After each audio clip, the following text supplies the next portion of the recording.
I would like to now officially commence the environment session.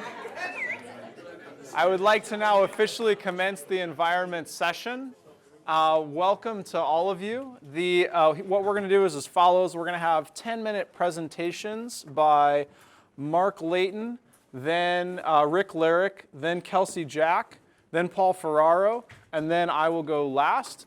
And that will reserve up to the last 40 minutes for questions from the group and from the audience. So as people are talking, please jot down your questions, your best questions. Without further ado, Marc Laitin. Thanks, Hunt.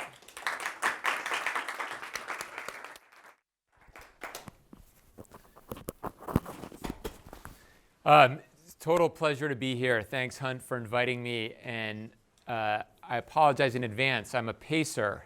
I used to teach 5th grade math, and I was used to wandering in an effort to keep the 10-year-olds at least notionally under control. But I am wired today, so excuse my lapses. So I'm here today to talk a little bit about an application of behavioral science in the business space. We've partnered Opower. For those of you who don't know, is a software company. We went public about 2 years ago. We were recently acquired by Oracle, or an offer was tendered. We're not going to talk about forward-looking business statements or that acquisition, but I do want to talk a little bit about our history and the genesis of Opower and behavioral science and how we applied it and some lessons that each of you may want to take either in the policy perspective, the research perspective as researchers, and then, of course, if you want to start businesses. So we work with utility companies across the U.S. and around the globe. We started helping these utilities meet their energy efficiency resource mandates. Many of you probably don't know, because you have many better things to do with your lives, that our utility companies in the U.S. and in some places around the globe are heavily regulated because of their natural monopoly characteristics. And a part of that is in exchange for being the privilege of serving us electricity in exchange for dollars, they have to meet certain standards. And one of those is helping their consumers use less energy. And for years, this was done through manual interventions and installed measures, CFL light bulbs and the like. And Opower, founded by my friends Alex and Dan, came and disrupted the energy efficiency market by creating a new kind of market around behavioral efficiency, helping customers use less energy by taking lessons from behavioral science, randomized control trials, social norms, and opt-out design to deliver measured and verified energy efficiency. And in the ensuing 10 years, we worked with now 100+ utilities across the U.S. and, as I said, around the globe. And they originally deployed, I'm going to show you, right, here we go. And now we have about 120 million households of data under our control and distributing information to them with about 500 billion meter reads. It's an astounding amount of data that allows us to deliver information and insights to consumers in a way that motivates them to change their behavior. There's a lot of stuff we do today. The business has expanded significantly. Utilities have many challenges beyond their energy efficiency mandates. I'm not going to talk about that today. I want to focus exclusively on our initial product and what we've done with this and hundreds of deployments and some of the takeaways that you may have from this. So this is a home energy report. How many of you have received from one of your utility companies a home energy report comparing your energy use to your neighbors? Yes. This is one of the great things now. I go to weddings everywhere. Everybody's always got one. And how many of you guys think it's fair? Probably not all of you. There's always some reason that your house is special. Everybody thinks they're special. What we do is building off some amazing research by Bob Cialdini, Wes Schultz, and others, we provide people context on their energy use, putting it in relationship to similar homes. We refer to them as their neighbors. And what's interesting, we'll get into this in a minute, is for the first time, we're making what is a private behavior, how much energy you use, that information public. We're putting it in relationship to others. Hunt and others will talk later about cars and miles per gallon and the sort of the math error that people make. But people do know what kind of cars their neighbors drive. You know if your neighbor drives a Prius or a Hummer. But you have no idea if your neighbor keeps their thermostat at 74 at nighttime in the summertime. So by sending these home energy reports to millions of households, we change people's behavior. And what's cool about this is this wasn't an experiment that we ran with a few hundred households or even a few thousand households. This is an experiment we've run now hundreds and hundreds of times at 100 plus utilities. And we have results that on our great spaghetti chart, it works again and again and again. It works in California, in Minnesota, in Arkansas, in the UK, in Australia, in Japan. It crosses regional boundaries, it crosses home types, and then cultural boundaries. The power of a communication that gives people information they didn't possess before in context and motivates them to change their behavior appears to be, as Paul Doolin said to me once many years ago, a core part of our reptilian brain. The other takeaway I want you to have from this chart, aside from that you can't understand it, and wanting to know why it's so spiky in places, which I can answer later, is notice the variation across these deployments. And these are large-scale experiments, 20, 30, hundreds of thousands of households in the treatment group, and tens of thousands. Yet, while the results are directionally consistent and they're within a range, they still vary significantly. And as you think to make decisions, both as policymakers, in business, and in your research, don't shy away from the false precision, and Hunt's going to show you some of his research that was done. It's amazing, and I get nervous when people look at it, not because the direction is wrong, but because people attribute a specific number to it, and they then draw conclusions at a much broader scale. What's important here is use your research as directional confidence, in my opinion, and then run these experiments and see the variation and go with it. So, what impact has this had? Thanks to behavioral science, some policy makers, and our utilities. Can you see it okay? This is the number of terawatt hours we've helped consumers save each year. We actually just crossed the 11 terawatt hour level a few weeks ago, and we're now running at north of 1 terawatt hour saved per quarter. It's an amazing amount of energy being saved simply by delivering information to consumers. This is worth about $1.1 billion, depending on what you consider the price of electricity and gas, and it varies by location, but it's a lot of money saved as well for consumers. And Hunt will get into some details in the economics. We may at times disagree on interpretations, which is all the more fun.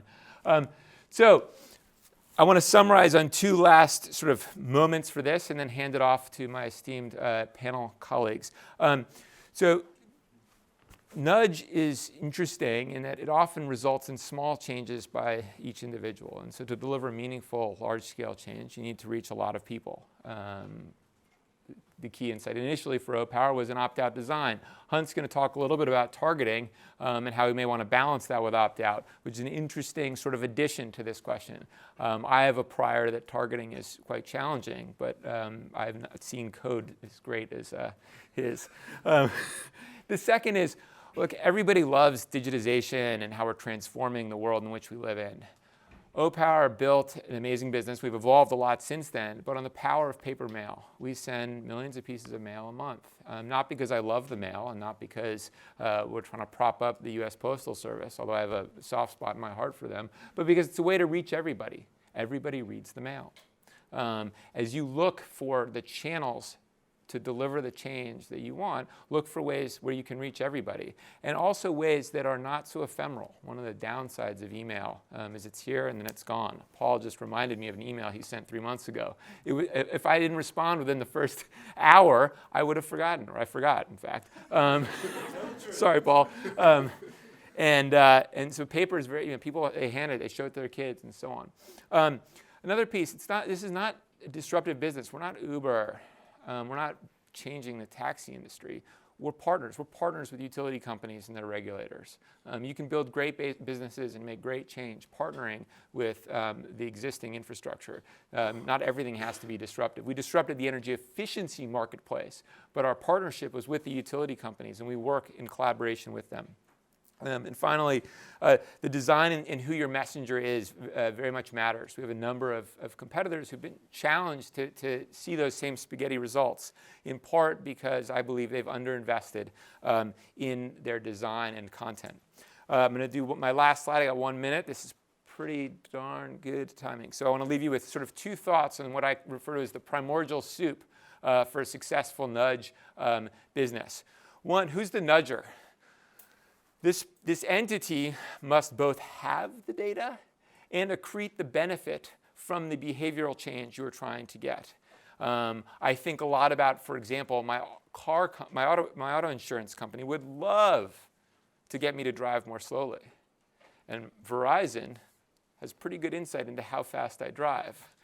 But those two, the holder of the data and the person who cares about how that data delivers is different. There's no opportunity. There's no business there. Look for where the person who holds the data and who benefits is the same. Then the last one is, you'll see this a lot, but where is there a misalignment between belief and reality? We ask people about I sort of refer to this as the Lake-Wobegon effect. Everybody thinks they're efficient. Of course I turn on the lights when I leave. Of course I'm more efficient than my neighbors, but of course 50% of them are less efficient than their neighbors. And finally, this is one that Hunt and I sort of joke about a lot, in that we interview people in our treatment group and our control group. And both groups report the exact same energy behaviors after we treat. There's no change in reported behavior, but we see time and time again a change in their actual behavior. And I describe this as we help people remember to do the things they already thought they were doing. We're not changing their identity. We're not making them care more about the environment. What we're doing is we're helping them remember to be the people they already thought they were. With that, I will hand it to Rick, and we'll try and seamlessly change slides here. Thank you.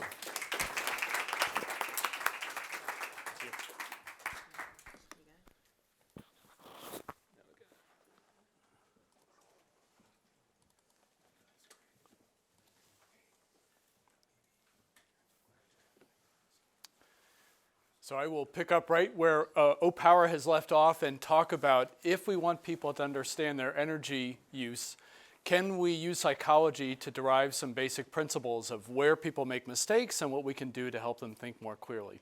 And so this is going to be a quick tour through some findings in that space. And if you're interested in this, there is a paper that appeared last year in a new journal called Behavior Science and Policy, which is, I think, a great outlet for this community, in that the goal is to speak to societal problems that have a behavioral base, where behavioral intervention can make sense, and it's very eclectic in terms of the social sciences it draws on. So know about this new journal, and I think it's a good place for people to find it, try to publish there, and learn a lot. So this is an adaptation from that paper. All right, so kind of preaching to the choir here, we all know essentially the tension between the assumptions in economics of people being fully informed and maximizing their calculations, and what psychology brings to the picture in terms of the shortcomings, the intuitions, the shortcuts that people actually use. And we then have to think about that space of, we accept the limitations, what can we do though to help push people or nudge people to better decisions? And one of the main premises in my view as I've worked on the question of, do people understand the energy they use, is working from what Danny Kahneman in his book, Thinking Fast and Slow, called Wizziati, which is that people tend to think in terms of what you see is all there is. That whatever information you get, however it's represented, we get trapped by it, and we don't tend to do additional work or additional calculations. So that puts a burden on, can we present better information to people? And so just an example of how intuition guides our decision making. Everyone knows a CFL is more efficient than an incandescent, but as we think about our energy use in daily life, there's all kinds of activities we engage in where we really don't know the relative energy use of these things. And in fact, Shaz Atari had a nice paper a few years ago showing that people know refrigerators use more energy than light bulbs, but they underestimate by a lot how much more they end up using. So then the question is, how do we help people make better decisions? And kind of leaving the environment for a minute and just thinking about what do we try to do with nutrition? Well, one of the solutions was to give people more information. So this is on the side of every cereal box. And the problem with this is arguably too much information, that this is overwhelming and people don't know what to do with it. So one principle is going to be, we'd like to give people less information, but the right information. One other answer, by the way, is don't give people information at all, change their environment.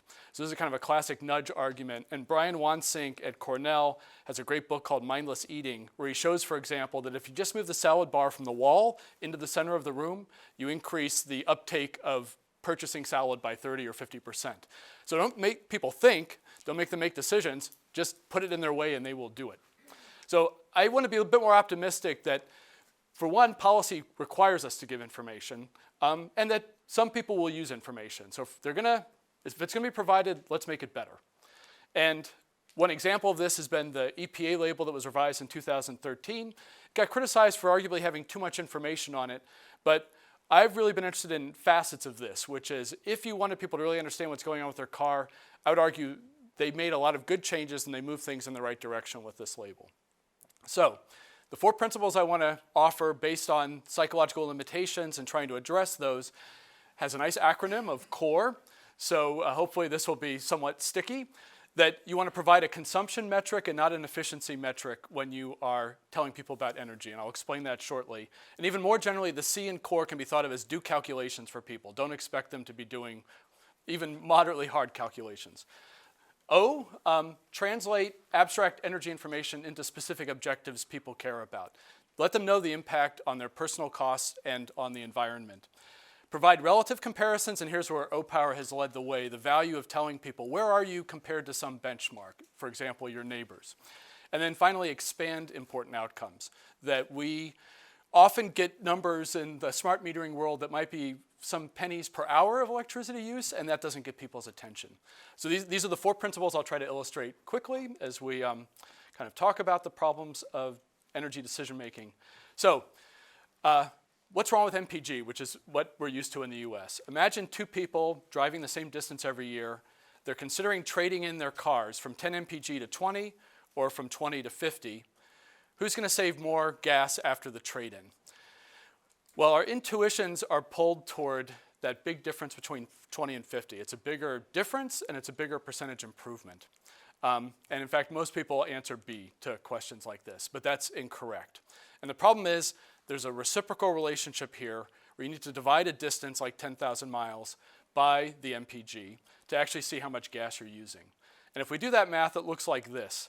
We have a curvilinear relationship where a lot of the gain is in the teens of MPG, and then it gets very flat above 30. And so if you actually then do the math, 10 to 20 reduces your gas consumption by 500 gallons over the 10,000 miles. Pretty big drop, and there's a lot of improvement available in the teens. Then when you go from 20 to 50, that drop is only 300 gallons.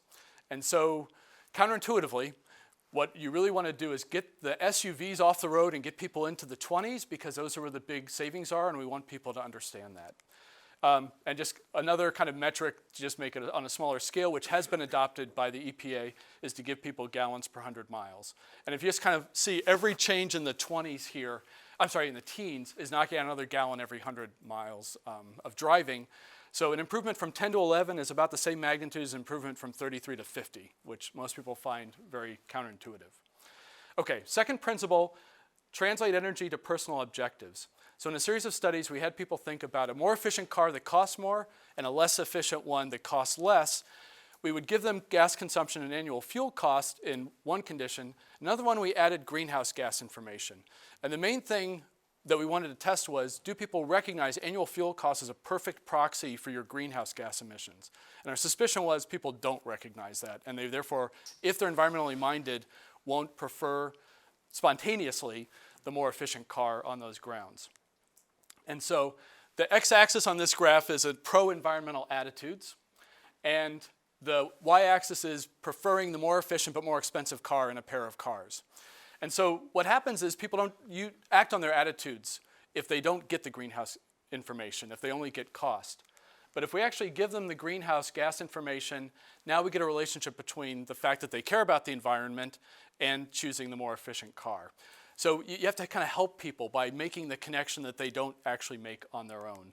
And we call this a signpost effect, that you remind people of a direction they want to go in, and you help them head in the right direction. Okay, and a third one, which has already been, I think, covered quite deeply, which is the value of providing relative comparisons. So the social norms movement has been the kind of poster child of this. Opower's use of showing you the energy use of your neighbors. I think a lot of interpretation of this has been the value of competition. We want to be better than average and beat our neighbors. I would also just note that in general, any kind of reference point that makes a hard to interpret number more interpretable is going to be beneficial. So is it a bad or a good number to burn 163 therms of natural gas? People don't know what a therm is. But once we have some kind of comparison, we can start judging that's a good number or that's a bad number. And it actually means that we can do other things to help the comparison become easier. So we can provide colors for good and bad. We can also give people goals, and falling short of a goal is also motivating, and you want to close that gap. Just like falling short of a neighbor is motivating, falling short of a goal is motivating. So as you've already seen, we can give you feedback on your neighbor, your average neighbor, the most efficient neighbors. And Hunt did a nice summary of the work that Opower has done in terms of energy users, which the amount of energy you're using is on the x-axis here. Reduction in energy use, so down is good, on the y-axis. This is actually using less energy, and showed that the higher energy users are using a lot less energy. They're the ones who can more easily reduce their energy use, and it yields about a 2% reduction in the energy that people are using. Other possible uses of this, we can think about rating homes based on their energy use. We can once again use color coding about high is bad, low is good, and where does this home fall relative to other homes. Okay, and then a final point, that we want to expand the numbers for people so that they look big and they capture people's attention.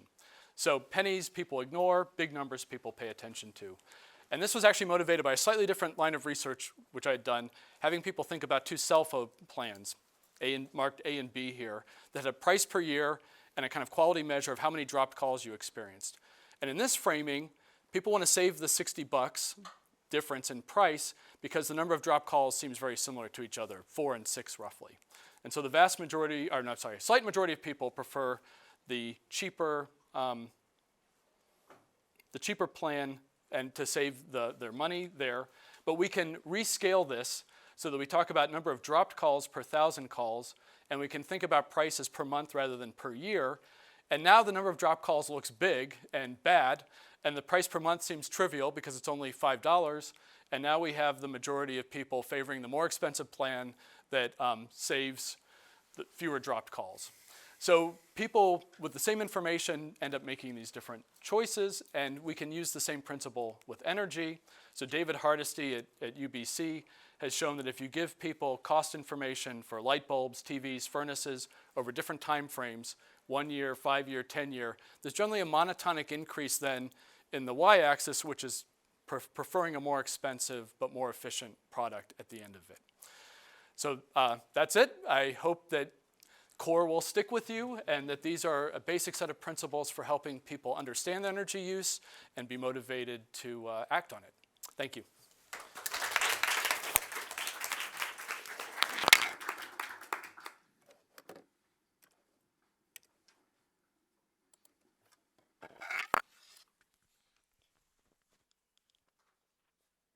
All right, thank you very much. Let's see, I am going to get a little bit narrower and a little bit nerdier on you guys. So I'm going to talk a little bit about something that kind of builds off what we've already heard about, this idea that seeing the environmental choices that others are making affects the environmental choices that we make. And part of the reason that's true might have to do with social comparisons, kind of the Opower model, but there might also be some other things going on, right? And sorry, my PowerPoint skills failed a little bit there. So what the complete slide is just adding the insight that it might matter whose decisions it is that we're observing, right? So it might be very different if we learn that, you know, Leonardo DiCaprio gives a lot of money to World Wildlife Fund, which indeed he does. But if I see that, you know, on the one hand, I think, well, he's got a lot of money, so what he does with his money isn't particularly relevant for what I decide to do with my money. On the other hand, he's really dreamy, and I'd really like to be like him, so maybe I want to give more money too to be more like him.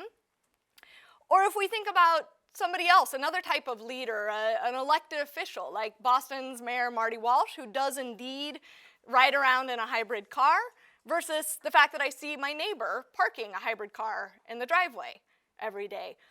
Those decisions might have different influences on my decision to purchase a hybrid car. Now, this is my nerdy slide. When you ask an economist about predictions where you are going to observe somebody else first making a decision about contributing to a public good, so the environment is a perfect example of this, something where my contribution is benefiting all of you, but it's also benefiting me a little bit, how seeing somebody else's decision first before I make my own decision, what that's going to do to my own decision. And what the typical economic prediction is going to be is that, well, if I see you doing something good for the environment, I'm just going to free ride on that. I'm going to do less of it myself because you're taking care of the problem. But if I know that you're going to first watch me and then you're going to decide, I can also free ride on your contribution. If I don't give very much at all, then it's up to you to provide the public good. It's up to you to save the environment. Right? And if I know that, I can take advantage of being the first mover and not do very much myself. This implies that actually you would get more environmental quality, more of the public good, if instead we all just sat around and made decisions in private. So if Opower didn't send out any letters, if you never saw Leo giving his money to World Wildlife Fund, the standard prediction would say we should actually get more of the public good. Now, when you go into the lab, and a lot of people have done this work, you actually find that that's not what's going on. You actually find that when a leader, and here in the lab what a leader means is just the first person who makes the decision, when the leader gives a high amount, that typically results in the follower. In the lab, again, that's just the second person who makes the decision. The follower actually gives more, and vice versa. When the leader doesn't give very much, the follower doesn't give very much.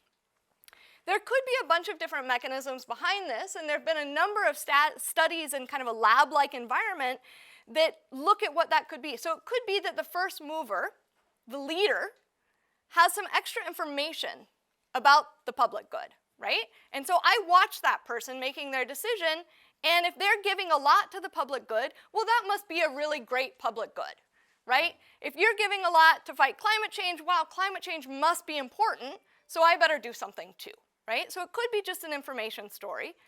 On the other hand, maybe it's reciprocity, maybe it's some kind of social influence, like I want to be like Leonardo DiCaprio, could be lots of other things going on. In the lab, people have tried to understand this sort of concept of leadership a little bit more. So they've done a bunch of things to try to figure out, does it matter who the leader is? Does it matter if this is somebody we vote for? Does it matter if this is somebody who earns the right to be the first person to move? Does it matter who the leader is? But it's a little bit unsatisfying to try to really probe leadership in that kind of environment. So I'm going to tell you about a particular study that I did to try to understand leadership in a setting where it matters a lot. So we went, Maria Recalde and I went to Bolivia to try to understand in a setting where local leaders are having a very big effect on their local environment, whether it matters if people are observing their decisions and if they're making good decisions and if that in turn is affecting the public good, the environment. We did this in a little bit of a controlled setting, so this is kind of compromising between the benefits of being in a very controlled lab setting and being in a very real-world setting like the Opower experiments, right? So this is kind of an in-between space where we went into 52 communities in rural Bolivia. The nice thing about this setting is Bolivia is extremely decentralized. What that means is every single community had a democratically elected authority leader, a president of the community. And we could take that, we could benefit from that in designing this study. The public good we're going to be looking at are environmental education books that go into the local school, right? So this is first just an immediate benefit for the community, but then if all those kids get educated, well, then that's going to have benefits down the road as well, right? These are the books, right? They look very attractive. This is the high quality public good right here. The design that we used, and this is where I'm getting a little nerdy on you, in addition, well, I guess the whole thing's a little nerdy on you, but what we wanted to do was to compare a setting where everybody's making a decision about how much to give to purchase those books in private. They're all doing it simultaneously. Nobody knows what anybody else is doing, to two alternative scenarios. In the first one, that democratically elected authority in the village would have to stand up first and publicly say how much they were going to contribute. Then everybody else in the group could make their private, secret decisions, right? To make sure we understood, though, how much it was about the authority versus just observing somebody else making a contribution, we also had this third treatment, this random, what we call the random leader treatment, where just some person from the community was picked. And they had to decide in public how much they wanted to give before everybody else decided their own contribution decisions, right? And so the thing that we can do here is we can compare 1 and 2, the setting where everybody's just making private decisions, to a setting where first they get to see their fearless leader making a decision, and then they make their own decisions. That's going to tell us something about the importance of this leadership effect in a field setting with a real leader.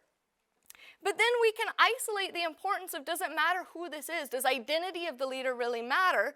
By comparing this randomly selected individual to the actual community authority. What we see is, indeed, it matters who this individual is. So the red bar is our authority leader treatment. Remember, this is where the democratically elected president of the community is giving a contribution first in public, and then everybody else is making a decision. That leads to about 20% more books being purchased for the school than the amount that you get in either of the either conditions. All right? So this is increasing the value of the public good. But the predictions are a little bit more subtle than that, because it's not just that having an elected president go first automatically raises the level of the public good. It matters what that person does, right? And indeed, you see that. So you see that when that authority gives more, if that authority is doing something for the environment and everybody else watches them, it helps increase what the others do. But it works in the other direction too. If that authority does something that's not so nice for the environment, like pocket all their money and walk away, then other people are giving less in exchange. And what's interesting is that negative effect of leadership, that's strong no matter who it is. So even if that's a random individual in the community, you get that negative effect. You only get the positive effect if it's somebody who really is chosen by the community to be their leader. Now, the other thing that we see, which is not terribly surprising, a lot of other studies have found this as well, is that calling people out and making them come up to the front of the room and make their decision in public also has a pretty big effect on what people do. But interestingly, again, the red bar is the authority leader. This is just looking at that authority's own decision. That authority contributes a lot more to buying these books for the community when that authority makes a decision in public. And we can see that because this light green bar is the occasions when that locally elected authority was making a decision in private, okay? So when that guy makes a private decision, he's no different from just an average community member. It's only when the authority has to decide in public that they really act like leaders. They really contribute a lot to the public good.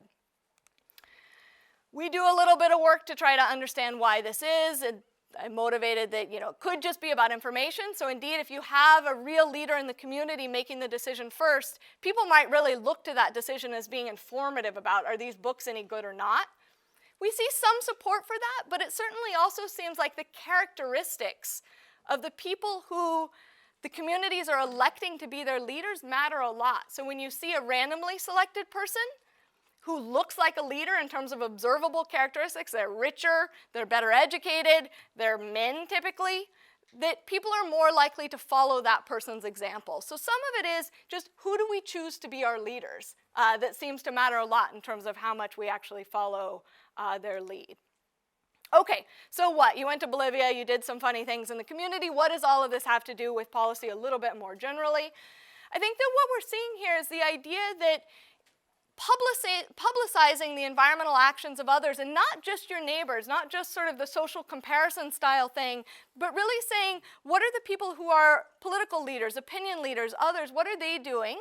That may really affect what followers decide to do when it comes to environmental decision making.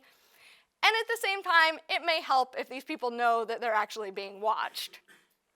This is going to be more relevant for some environmental problems than others. Something like climate change, where any one individual's decision doesn't make a huge difference. You might see a little bit less of this effect.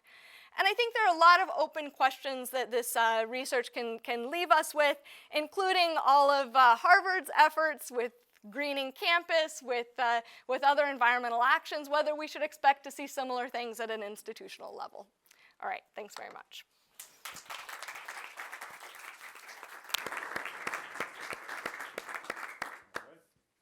Thank you. So I know at these conferences, the goal is to talk about what we know, and I wanted to be that person, but it's not my nature. So I want to focus on what I think is a big gap in our knowledge about applying behavioral sciences to environmental policies and programs. Oh, the microphone. So a lot of what we're hearing today, and it fills up our journals, these behavioral insights have been shown to affect behavior in policy-relevant ways, tends to come from the individual decision-making context, from the consumer side. But a lot of environmental programs are aimed at changing the behaviors of businesses and other institutions. And so a relevant question is, how do I work this? There we go. Are these same insights that we're talking about, the social comparisons, changing the defaults, giving information in different ways, more salient ways, are these going to be relevant in the context of businesses and behavioral change? And your first reaction might be, well, yeah, there are humans that run these businesses and these institutions, and if they are emotional, loss-averse, probability weighting, pro-social individuals who are affected by the messenger and all these other things we're talking about and what the other businesses are doing, then they'll be effective. We can just go ahead and apply it into that context. But there are three important changes that are going on when you move from that individual or consumer side to the business or producer or institutional side. So the first one is the objectives may be different. All right, in the economic term, we're moving from utility maximization to profit or maximization or cost minimization. Or if you're not an economist, you can just think that the decisions that somebody's making about retirement, savings, they're making about health, charitable giving, are likely different objectives than a business might have or other institution, and that might matter how they respond to these different interventions we're talking about.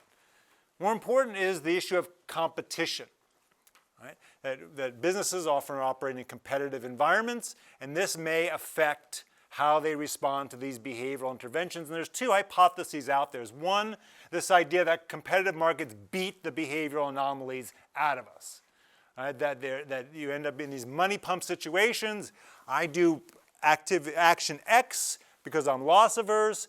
Let's keep losing money. I don't lose that money when I do action Y, so I start doing action Y, not because I'm self-aware of my loss aversion or anything, but just because I see that I'm losing money by choosing action X. That's one mechanism, and the other one is a sort of a selection argument in terms of entry and exit.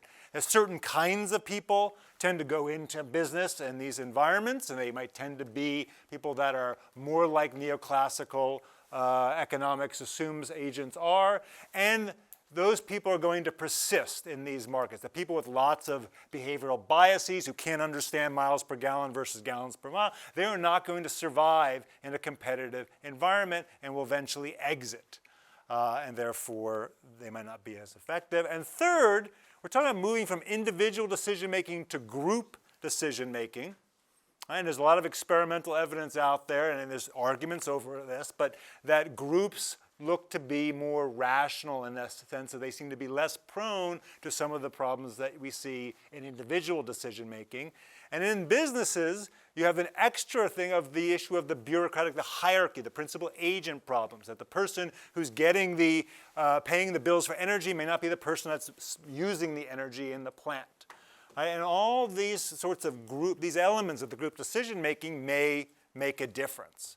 Right? So what evidence do we have that these changes in the environment actually matter in terms of how these behavioral interventions or these behavioral anomalies, heuristics, and these other things that we're talking about this conference matter? So there's observational evidence out there looking in a variety of contexts like investment, For example, why don't we see this positive correlation between risk and reward in equities? There have been people arguing that this loss aversion, and there's some correlation data that's consistent with that. People arguing that taxi drivers in New York have a reference-dependent preference. They have a target income that they go after in violation of what neoclassical economics. But there's lots of arguments, as there often is with observational designs, about rival interpretations for the same patterns in the data. People have taken some of these same studies and shown that there's alternative explanations. Don't rely on these behavioral explanations, on these behavioral biases. So about experimental evidence.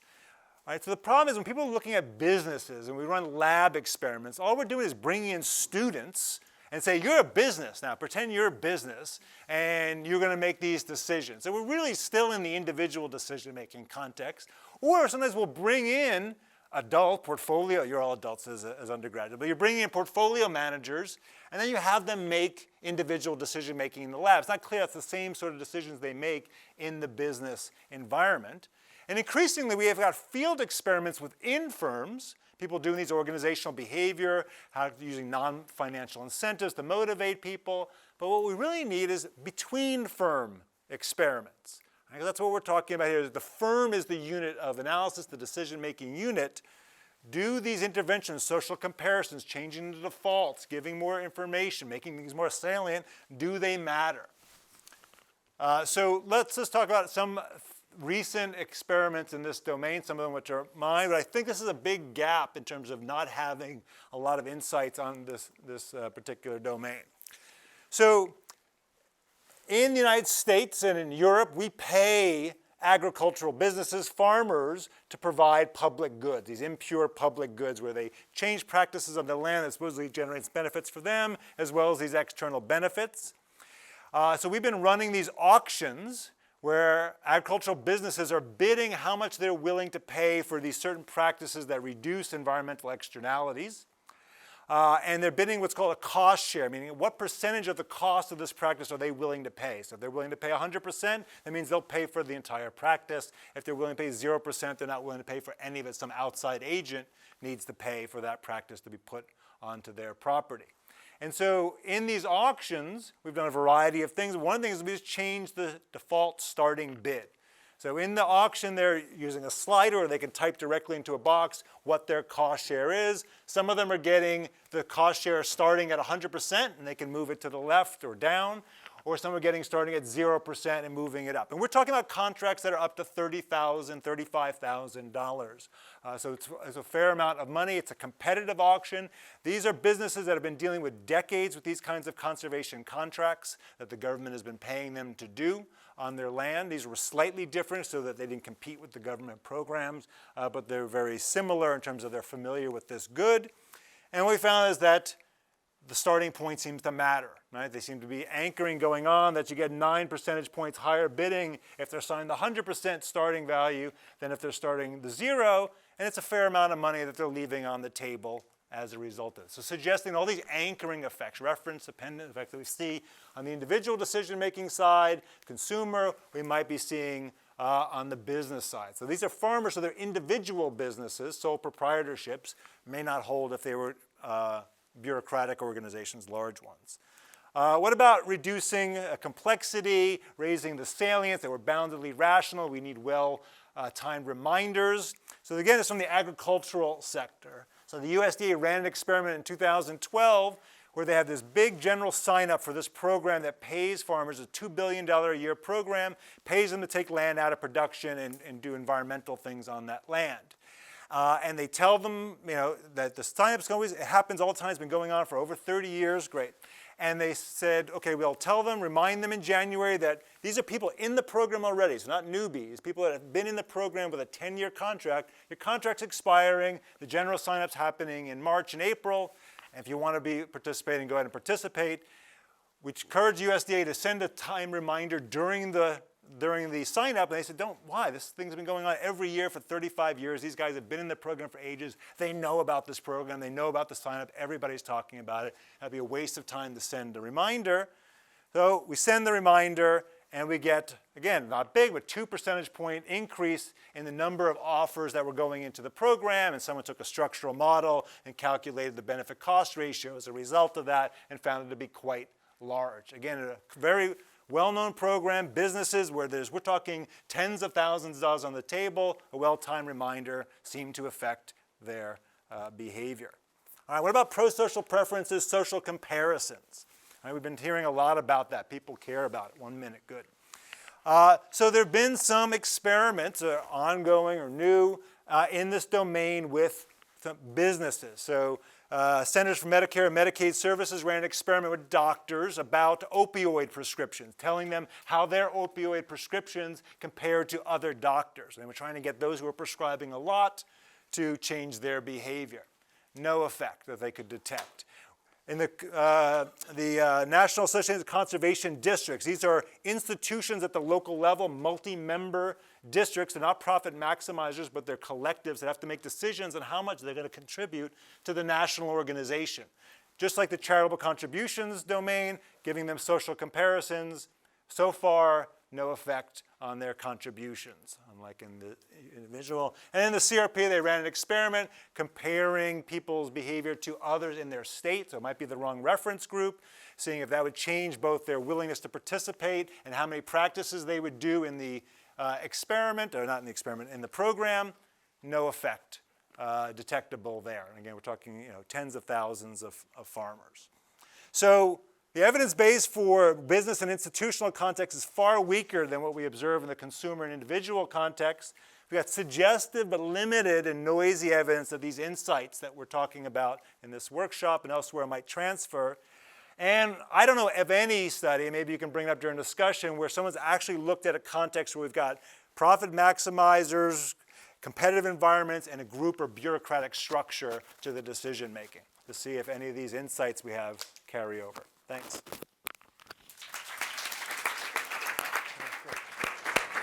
Can you help me with this slide?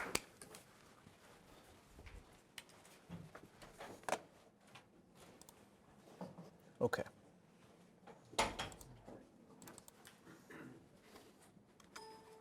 Nope.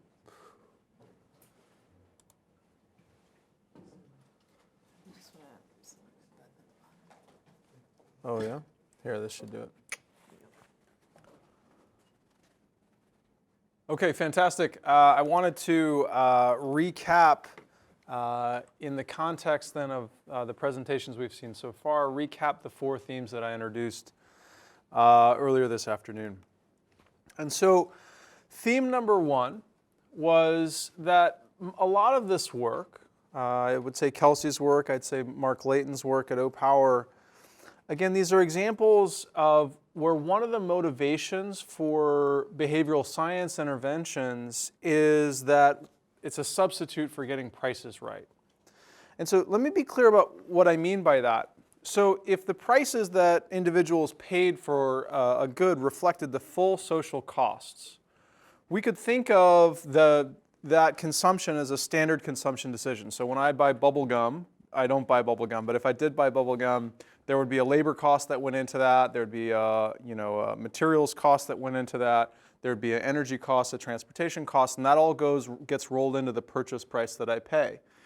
If the bubblegum production company is paying the full environmental cost for its environmental damage when it uses energy or water as part of its production process, then environmental costs are just another cost in that production process. When I see the price of bubblegum, I could imagine that I could just decide, am I willing to pay that? And I'd be making what we think of as a socially optimal decision. I buy the bubble gum if I'm willing to pay the price that I'm charged. Now, one of the main reasons why behavioral scientists and economists are interested in this area is that we often think that the price of energy or water isn't right. And in particular, that the price of energy or water is above social marginal cost because of political economy concerns. Thus, we're using too much energy or water. The price is too low. And so if we could nudge people to use less, that would be a good idea. And as I suggested earlier, this raises 2 questions. One is the price of energy or water really below social marginal cost? And the second is, when is this applied psychology a good substitute? So now let me actually provide some data on both of these two things. First, I'm going to look at retail residential natural gas prices for 3 example cities in the United States. And what I'm plotting on the y-axis here is the difference between the marginal price that a consumer pays and the social marginal cost of natural gas. So I got the marginal prices from the tariffs, that the really boring price disclosure forms that the utilities have to post on their websites. And I got the social marginal cost from both the acquisition cost of gas plus the environmental cost, incorporating the social cost of carbon and other damages from local air pollution. So for Illinois, this is in particular for Ameren, a big utility there, this is negative. In other words, consumers there are paying a price that is below social marginal cost. And so in this context, this is a situation where people are probably using too much natural gas, and you might want to consider nudging them to using less natural gas. So now I'm going to give 2 other examples, Boston and San Francisco, using the tariffs from Eversource and from PG&E. Evercore, what's it called here? Eversource, thank you. It used to be Enstar when I lived here. And you can see in both of these cases that consumers are paying a price that is above social marginal cost at this assumed social cost of carbon. And so in this case, you might actually want to nudge consumers to use more natural gas as opposed to less if the only concern was that natural gas was mispriced. You can do the same exercise for water. So let me just clarify. Some people, when I talk about this sort of thing, say, wait, I'm confused. You're saying that prices are too high, so conservation is bad? And let me be clear about where this comes from. Pollution and scarcity are not the only reasons why prices differ from social marginal cost. One other very important reason is that our utilities, in particular for residential customers, roll fixed costs into the marginal prices that we pay. Fixed costs meaning costs that don't vary with how much natural gas or water we actually use, such as maintenance. So when we use less energy or water, there's one effect, which is that we help the environment. But there's another effect, which is that we hurt our utilities' ability to recover the fixed costs. And so in some cases, this latter effect actually outweighs the former in the Boston and San Francisco cases, for example. And so conservation is net bad for other people in society. And I'm far from the first person to make this point. A great site for this is another paper by Davis and Mueller. And so in these cases, again, nudging people to use less is not necessarily the right thing to do. Some things to highlight. First, this is very situation specific. So for example, for gasoline, Carey and Small in a very nice paper show that we think that in the US, the gasoline price is too low, whereas in the UK, we think the gasoline price is too high. What about for electricity? Well, that depends on the time of day, whether the price is too low or too high. And furthermore, there's a huge caveat, which is these statements about the social marginal cost depend heavily on what you assume about the social cost of carbon and other air pollution-related damages. But this is an issue that I think we should start to grapple with a bit more.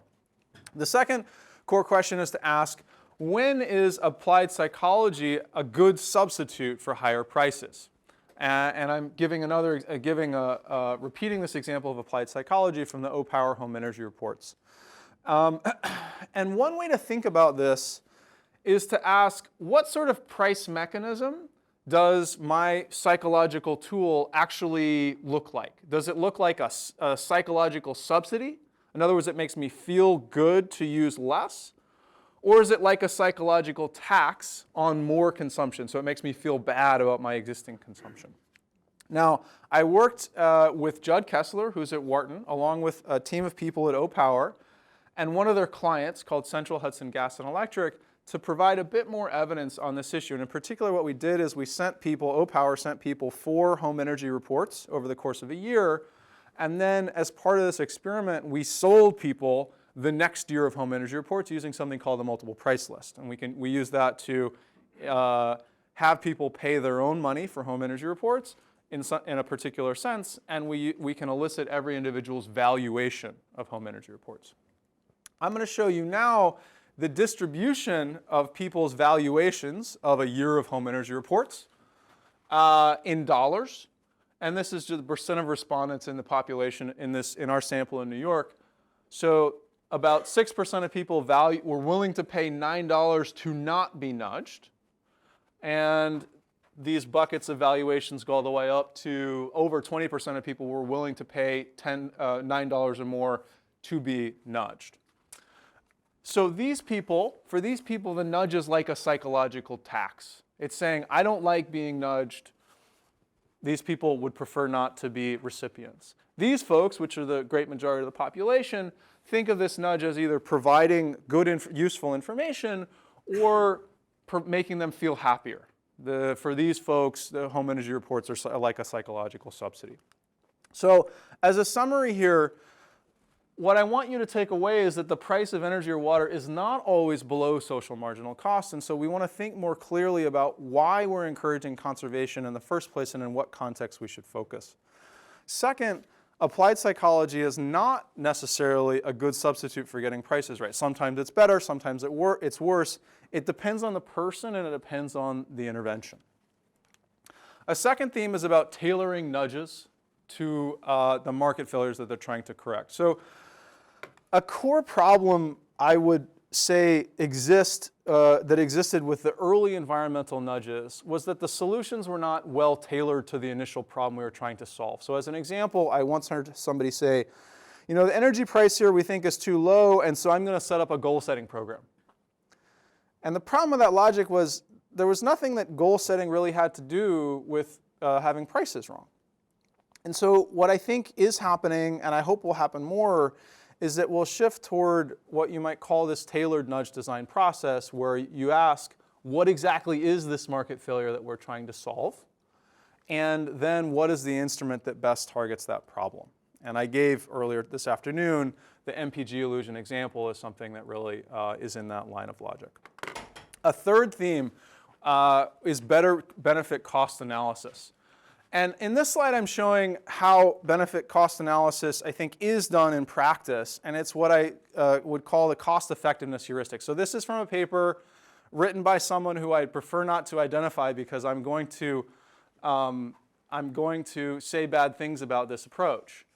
So what I'm graphing here is for 17 early Opower interventions, the cost effectiveness of that intervention, where cost effectiveness is measured in cents of program implementation cost per kilowatt hour of energy saved. And you can see that these are all in the 2 to 3 cent range, which, in case you don't know, is startlingly good cost effectiveness. So I'm not going to say who did this, but it might have been somebody named Allcott. Okay, so what did this ignore? What does this calculation ignore? First, financial costs. So people who received home energy reports might have bought an energy efficient air conditioner after they received these reports in order to help them save. They might have turned off the lights or adjusted the thermostat in order to reduce their energy use, and that involves the use of time and attention. If I'm adjusting the thermostat, I might live in a less comfortable house, and that's got to count. And there might be emotional benefits of cost or costs of being nudged. So I could be inspired to conserve, or I could be guilted into conserving. And notice that when you look at implementation cost, that's the cents, and kilowatt hours saved, these costs could be large, small, they could be huge positive benefits. Those numbers are not going into the traditional calculation that somebody named Allcott and others were doing. So how did we improve on this? So I mentioned a few slides ago that we worked with Opower and Central Hudson Gas and Electric to do a benefit cost analysis. And here's the core result of this. We, again, elicited people's willingness to pay for the home energy reports. And we used their willingness to pay as a proxy for the total benefits they receive, which in principle should be my retail energy cost savings minus whatever effort I'm putting in to generate those savings. Under that assumption, I'm putting benefits on the left and costs on the right in dollars per household for the next year of home energy reports. And you can see that in this particular setting, the benefits outweighed the costs. But this is a way of getting these issues more directly into the benefit cost analysis. Okay, finally, the fourth theme is smart targeting. And as I mentioned, we have increasing ability to do this, given that we have more data and more ability to target nudges at particular individuals. And so actually also in this paper with Kessler, in cooperation with the Opower folks, we took data from Central Hudson Gas and Electric, plus the algorithm that I'm going to test you on later, to predict what types of people should be targeted in order to maximize net benefits. And in particular, what we tried to do is we had observable characteristics of every household in the population, including estimates of their income and education levels and what they spend money on, what they buy at Lowe's, et cetera. And we use those data to predict what types of people would tend to have higher valuations, keep those people in the sample, predict what type of people would have negative or lower valuations, and drop those people from the sample. And in doing that, we were able to, by dropping about 16% of the treatment group, so dropping very relatively few people, increase our estimate of net benefits from the intervention by about 40%. So this is an example of how smart targeting using the right data and the right individual characteristics can, in principle, increase substantially the returns to an intervention. Great, so 4 key themes in summary.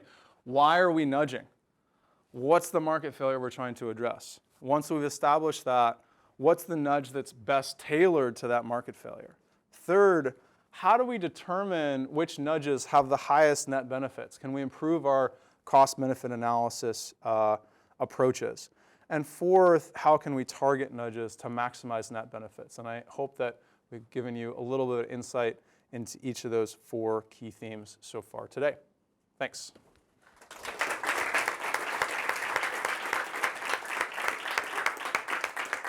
So now what I'm doing is I've put back up our list of panelists, and I'd like to open this up to a broader Q&A session so the panelists can ask each other questions. You all can ask everyone questions, and we'll take it from here. So to get things started, so I will moderate the session. To get things started, I'm actually going to start off with one question. And I'm going to ask Marc. I have 2 questions for Marc. Marc has told me that one of them is uninteresting, so I'm going to ask the more interesting one. Is that okay? Less interesting for this audience. Fair enough. Fair enough. So I'm going to ask the one that's more interesting for the audience, which is you historically. You want to sit? Do we want to sit up there? Yeah. Great. Good. Let's do it. So, Marc, you historically, and I think now, have had responsibility for product improvement at Opower. And I was wondering if you could talk a little bit about how you guys approach that process and what's worked and maybe even what hasn't worked. Awesome.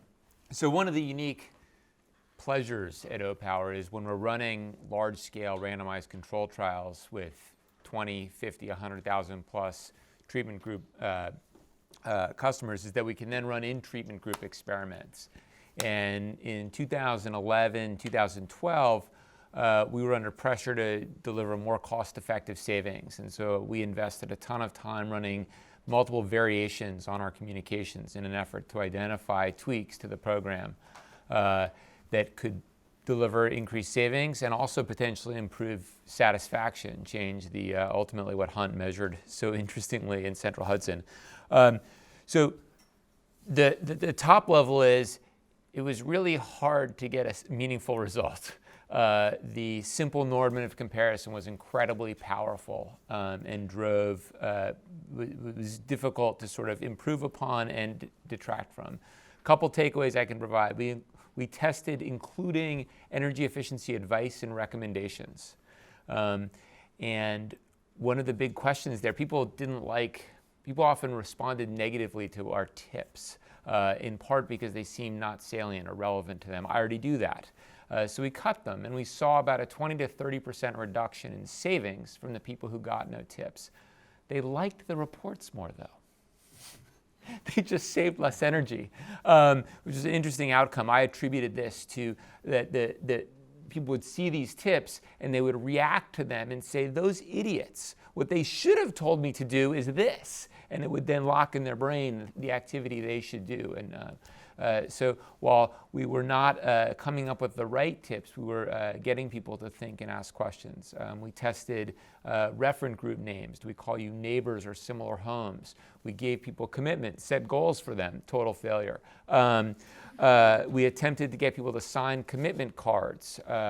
We ran a rewards program where we gave you money for saving energy.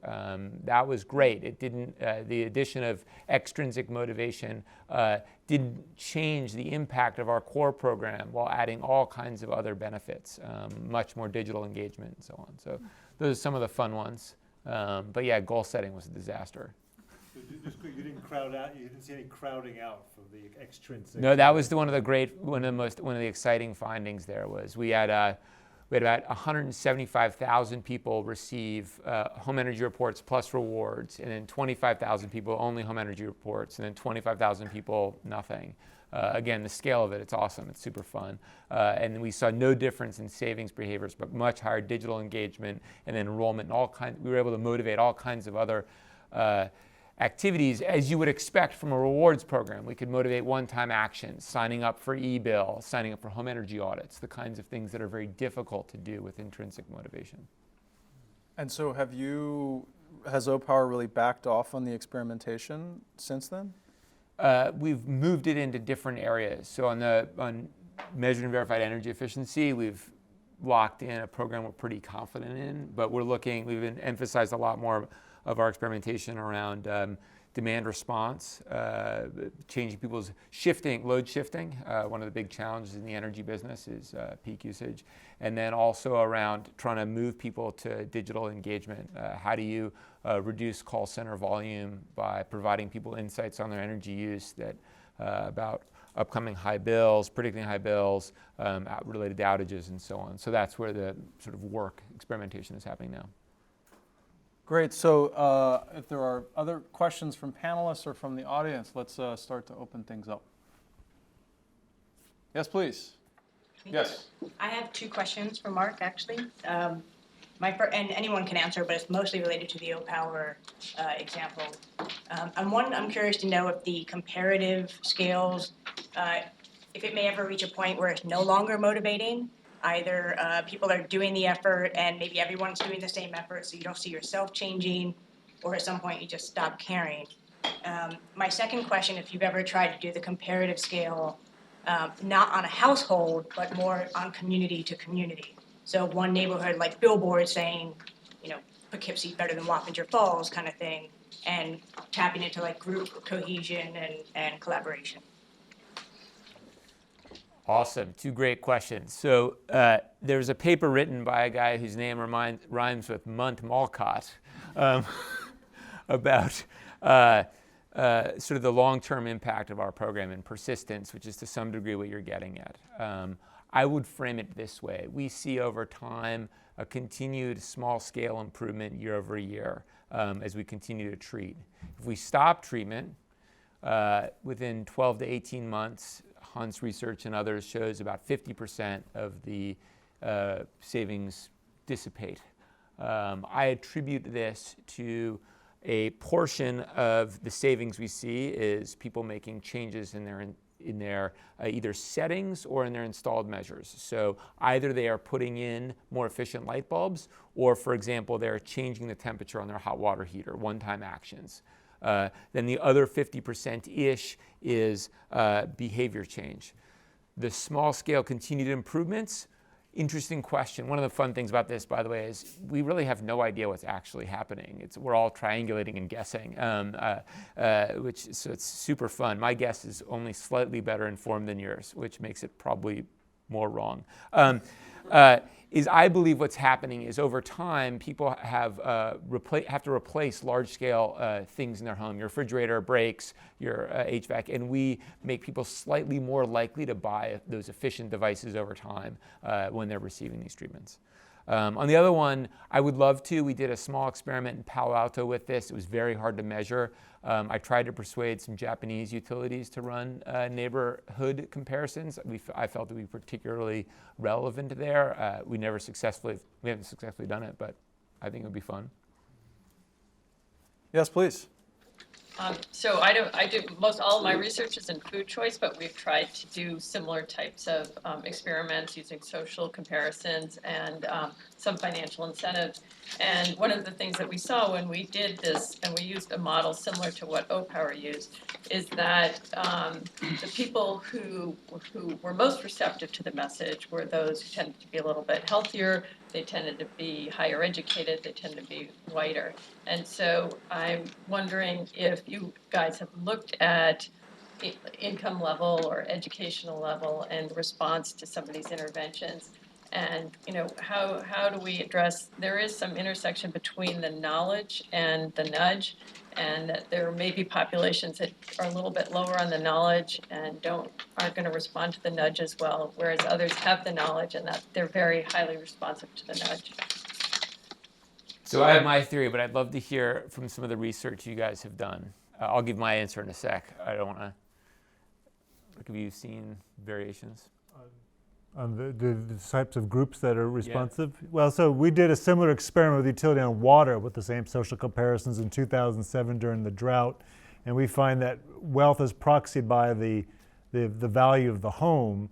Wealthy people were more responsive, but even low income people, so renters, people in low value homes, still responded to those messages as well, holding constant other factors. So there was a difference in groups, in wealthier people, more educated neighborhoods, homeowner neighborhoods, more civic engagement, voters, people that were high voters or engaged civically were much more responsive. But we didn't find any group that was zero response or the opposite, that they actually responded in a negative way and increased their use. And I can also just say that as the representative of all lower income countries on the panel, that the same model has been applied in South Africa, Ecuador, and at least a couple of other kind of Costa Rica, low to middle income countries. And the results are surprisingly robust, I would say, that you do see reductions in consumption in both water and energy settings. And I might add that something like education might be giving you a set of values that make you more responsive to the information, but it also might be giving you the tools to make better use of information. So on that second point, Ellen Peters, kind of a growing tool that's being used in the psychological approach to decision making has been to look at people's numeracy. How facile are they with numbers? And Ellen Peters has shown that people aren't good with numbers.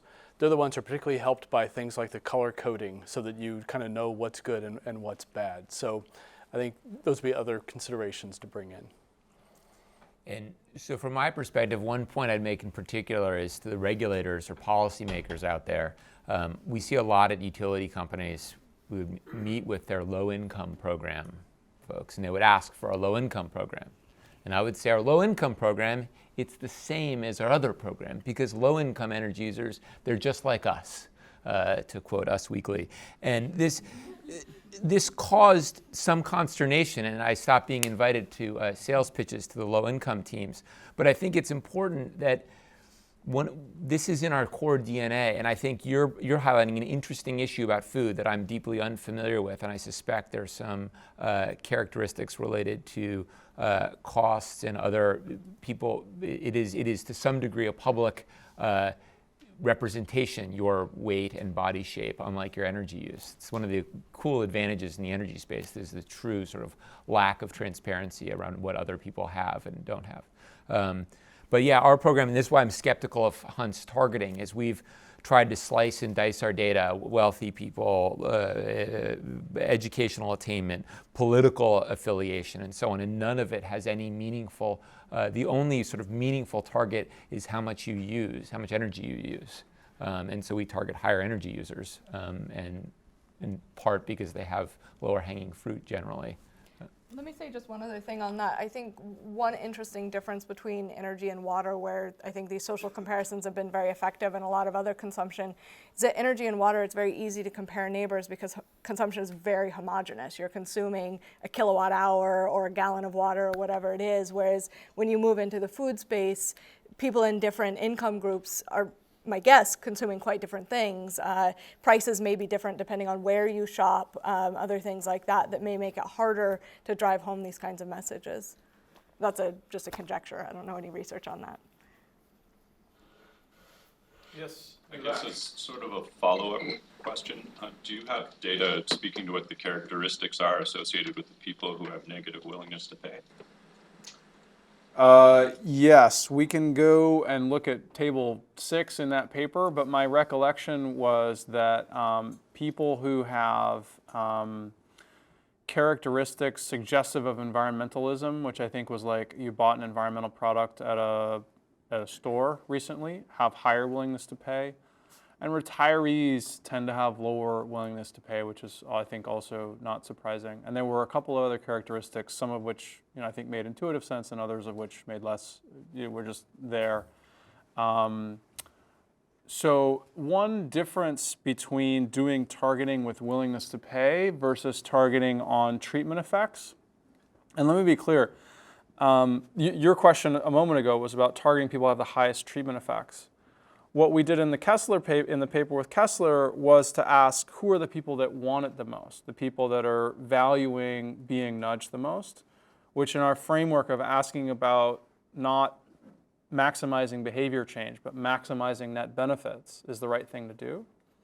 So now we're in a world of targeting people who want it the most, and that's actually an easier statistical problem. Because there's less noise when you just target people who have a higher outcome variable compared to when you're trying to target people with a higher treatment effect. And so that's why we're able to do a little bit better there than I've been able to do and than you could do with a targeting higher treatment effects. Yes, please. Here. Yes. Okay. A two-part question for Kelsey. This authority leadership, the findings are really interesting to me. And I'm curious, first question, were you able to parse out, or did you attempt to parse out whether that authority leader simply had more credibility, and maybe this is why they were elected authority leader, or whether they simply, as an effect of being authority leader, they were authoritarian and therefore in their culture that somehow impacted people? I'm just curious whether you were able to parse that out. And second question related to that is, if you have an authority leader in a place like Bolivia and people will follow that lead, and we try to transfer that idea to the US, we might get a very different result, right? Because you've got elected officials and people may not find them as having credibility whatsoever. And so if it is a credibility thing, then do you have any hypotheses or any thoughts on who those people might be in the US as opposed to necessarily being elected leaders? Who those authority leaders might be in the minds of American people? Great. Those are great questions. The first question on the sort of credibility versus just, I don't know, sort of air of authority or something like that. We tried, I think, the version of a credibility that we really looked into was people looking to that choice that the leader was making as a source of information. So that being about, that's a narrow interpretation of credibility, but that's sort of the version that we explored a bit more.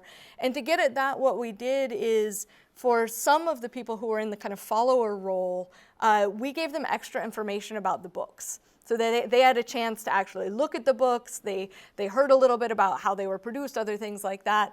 Other people just sort of saw them about, as you did, just saw them held up at the front of the room.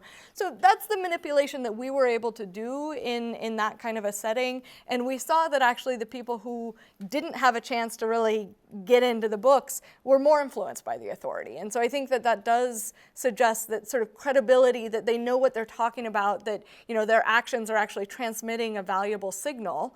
That did seem to be important, but it wasn't the full story. So there was still kind of an additional component of the influence that we couldn't explain with this gap. Now maybe that was because of our design, that just being able to see the books isn't what it's all about, that credibility is a more kind of complicated thing than just that kind of single dimensional type of information.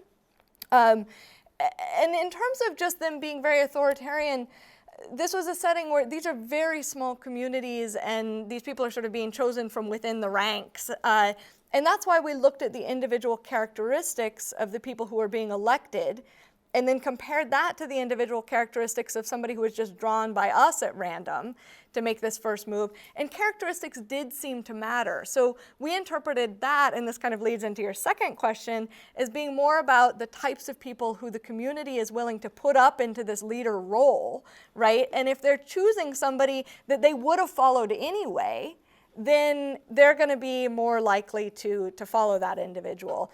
And so I think what we can take away from this is, I think the word that's being used, at least in the economics literature right now, is opinion leaders. And whether that's an opinion leader who you're choosing to serve in an elected position, whether that's an opinion leader who's some kind of a celebrity who people kind of look up to, whether that's an opinion leader who's a teacher or who's some other kind of figure that others are observing all the time, I think that's what I would feel comfortable kind of generalizing. I'm sure there are lots of other challenges to generalizing, this one study to other environments, but I think that there's a lot more interesting research to be done in that dimension. Other questions? Oh, we got a lot. Mike Toppel. Thanks. So Kelsey, follow-up question. Yeah. You mentioned briefly that only the authority leader had a positive effect, but both the authority leader and the random leader had a negative effect. Can you say a little more as to why that's very interesting? Yeah, just to recap that, I mentioned it very briefly that when we saw the authority leader contributing more, the followers would contribute more, but when we saw when the random person contributed more, the followers wouldn't contribute more. But then on the negative side, if they contributed very little, it didn't matter who was leading. That seemed to give some kind of moral license to just not contribute very much. So I would say, and this isn't in the literature that we were initially kind of designing the experiment to speak to, I think there may be very different mechanisms depending on whether it's a positive effect, increasing contributions, versus a negative effect, decreasing contributions, where the decrease may be an easier one to get, that people are sort of looking for any excuse to not really contribute to the public good, whereas to increase people's decisions, you actually have to really give them a sort of good reason to do it. But I think that's another area where I could see a lot of follow-up work to try to understand it more. Let's come back to this side of the room. Questions over here? Yes. This is a question for you, Hunt. I was just going to speak up in favour of smart targeting. I'm Owen, I'm from the Behavioural Insights team, and we've done a lot of work around social comparisons and tax compliance. And one of the things that we started to notice was that different messages really resonate with different kinds of people. So one example was that we ran an experiment looking at whether people would respond to messages around paying their tax because it was the right thing to do. So the message went something along the lines of paying your taxes helps to pay for public services like schools, hospitals and roads. And across the population it had very little effect, but it had a very big effect upon people who owed large sums of money. And this got us thinking about how far you could take smart targeting in areas like tax compliance. I just wondered what your take on that might be. Could you see a world in which every individual is a very, very personalised message that was different from everybody else? Yeah, in principle, that's something that could be done. I mean, I think one of the things that you start to run into when the nudger is a government agency is you start to worry about equity issues, and this is a big issue for utilities, right?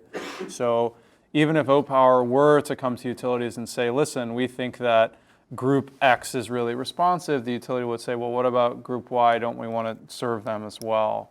And we'd have to consider those issues with the tax compliance sort of stuff as well. Any of those tax experiments on businesses? So no, although we have run a number of experiments with businesses that look around encouraging them to engage with government programs. And we've done some work on government departments and energy use as well, including social comparisons. So your department is using more or less energy than the other departments that you are in a kind of quasi-competition with to reduce your overall consumption. Tricia. Yeah, this is for Hunt. So on the willingness to pay for the energy reports, did you look at how is that dependent on how much energy they're using? Like, are people who are high energy users wanting it because it's good information, or people who are low energy users wanting it because they want to pay for a gold star every month? Like, do you look at, or how does that break down? Again, we'd have to go look at table 7 of the paper. But it tended to be true. So we were able to identify some people where it looked like that they were heavy users and didn't like it because they were heavy users. But there were other types of people who were heavy users and liked it because they were getting good information about the fact they were heavy users and had improvements to make. And so then there's some question about, in different populations, like how will that balance out? But those are the two effects that I think that are at play there. But it wasn't a stark, it was more heterogeneous than just. There were both of these effects going on. Yeah, great question. Other questions? Kelsey, Jack has a question. I have a follow-up question about this idea of targeting nudges. How do you reconcile this idea that people can state a willingness to pay for a nudge with all that we're seeing in the default literature, which suggests that defaults are very, very sticky and people are sort of, bad at opting in and out? And aren't these things sort of contradictory in some way? So, to be clear, anytime you try to do a cost-benefit analysis that will take into account a series of factors like the ones that I put up, it's just really tough to get an engineering estimate of these things. And so you're going to rely on willingness to pay for that sort of calculation. And so there's going to be, that's a crucial assumption, and it's a huge weakness of this approach. It's a huge weakness.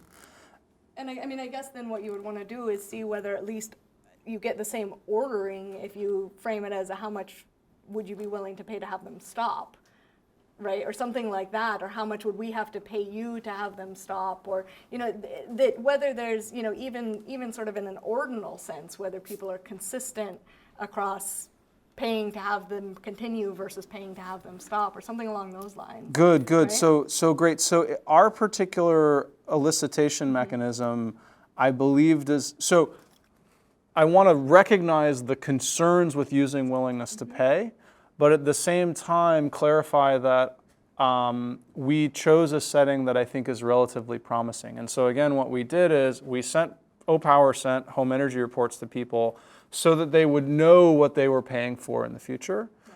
And then, so they were not making a decision about something they'd never seen. And then they were sent a multiple price list where they traded off money of different amounts with another amount of money and home energy reports. And so in that multiple price list, there is no default setting. Like there's no sense that you're going to get it for sure, you're not going to get it for sure, you're just trading off. So your particular concern, and probably many others, I think are not a worry. However, there are many additional concerns that I think are a worry with this approach. No, that's great, and I think then the general lesson coming out of the default literature that people make active choices, that's clearly in there. So that's great. Yes. I have two somewhat related questions. So for Kelsey, I'm wondering what you think about, I don't know what the Bolivian setting is like at all, but there may be the fact that there's really no status quo for public goods contributions. This isn't like NPR, we know what the scale is, whatever. And so in that sense, in that kind of setting, you could imagine a leader being the person who sets the status quo, that it has like an identity meaning for people. This is what we do as a community, and that might inform whether people in different settings that have a prior wouldn't necessarily listen so readily to that. And then a sort of related question is for Paul, when you look at these institutional settings, so for example, in the government, like the Department of Energy has this program called Roles, Rules, and Goals or something, where they look at how something like a nudge would be contextualized within the larger institution and all of its constraints. So what's the mission, and then who's carrying it out, and where would the savings then be, actually used and directed, et cetera. And so any one particular intervention has to be considered within the context of all of those, because they may really impede its impacts in the way that we would see in an individual. So I'm just curious what you've seen in your work and how that might play out.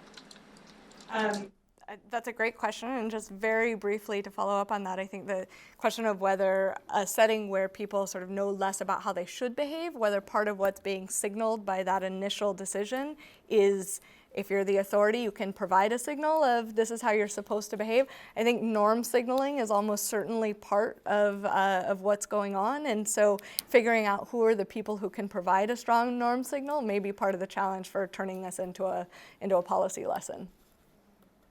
Yeah, just with your point, I think, so when I said, does it translate, I guess I was focusing on impact, but also means the cheapness of a lot of these interventions. So if it takes going in and having to do all this extra work to contextualize everything and figure out, well, I need a whole package, I've got all these different decision makers and layers of hierarchy, some of this big bang for the buck pitch that they do for me may dissipate. So it may actually they could be effective in certain contexts, but it would take a lot more work than what we often see, like you won't get a graph like Marc's graph where we just did the same thing over and over again and we're getting this impact in this zone.